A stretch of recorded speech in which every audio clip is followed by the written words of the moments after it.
Bonjour. L'épargne, c'est comme dans la vie.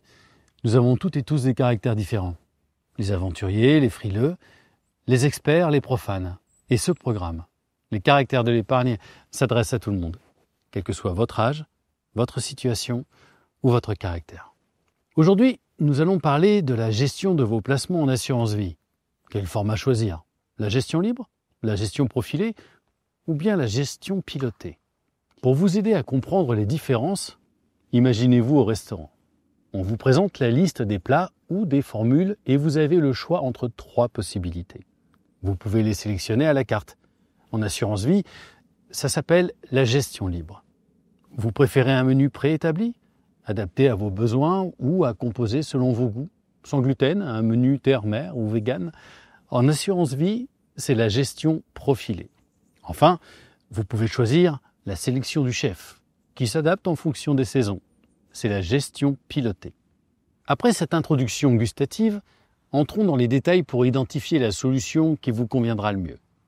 La gestion libre, c'est vous le chef.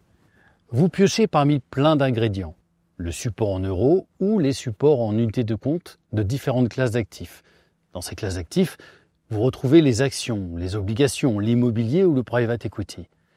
Vous avez la possibilité d'investir dans des thématiques ou des secteurs particuliers, comme l'intelligence artificielle, la technologie, la défense et la sécurité, l'immobilier de tourisme et d'hôtellerie, la santé ou l'environnement. Bref, vous composez votre repas selon vos envies. L'avantage, la liberté totale. L'inconvénient, il faut aimer cuisiner et avoir du temps pour ça. Et en assurance vie, il faut sélectionner les meilleurs fonds et savoir les combiner.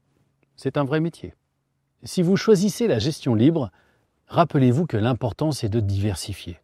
Le support en euros vous délivre chaque année une performance garantie et c'est souvent chez les mutuelles d'épargne qu'elles sont les meilleures.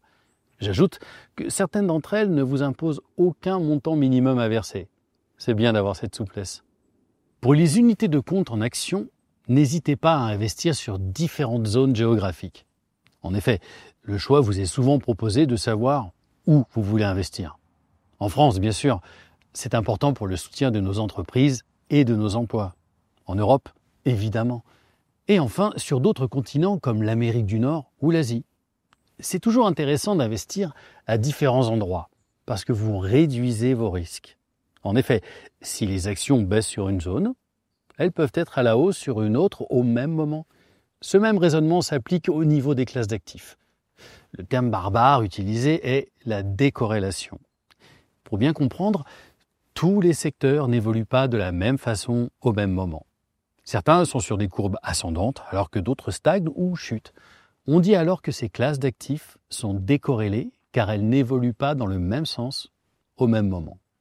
Là encore, diversifier est le maître mot. En immobilier par exemple, vous pouvez choisir des UC pour investir dans différents secteurs d'activité. Les bureaux, les commerces, mais aussi le tourisme et l'hôtellerie. Autre possibilité d'investissement dans l'immobilier, les établissements de santé. En effet, les besoins de soins augmentent et ces infrastructures s'inscrivent dans la durée. Il existe une autre possibilité d'investissement, le private equity.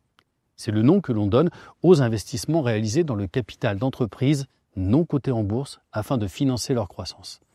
Là encore, choisissez des projets différents. N'hésitez pas, si c'est le sens que vous souhaitez donner à votre épargne. Faites des choix utiles, comme la cybersécurité ou la défense française et européenne. Votre épargne financera des entreprises qui renforcent la souveraineté de la France et de l'Europe.